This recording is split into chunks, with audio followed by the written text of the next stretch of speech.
how to give developer access to your GoDaddy domain. Hello guys and welcome back to today's video.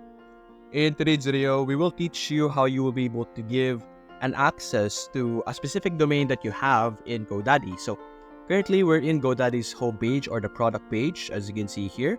And what you're going to do is you're going to click on your profile over here on the top right. Over here, you will see under account, you will see account setting. You're simply going to select account setting and you will be redirected to this page over here. Now, inside account setting, click on this, click on the delegate access over here. And this should show you this page over here that we are seeing. Now, what you're going to do is you're going to click on invite to access. Simply put in the name that you want to invite. And of course, email, and then simply select the specific domain that you have, or like this one, the domain only, and invite them to that specific domain. And through that, you will be able to have invite to a specific domain or give them access and permissions to that specific domain.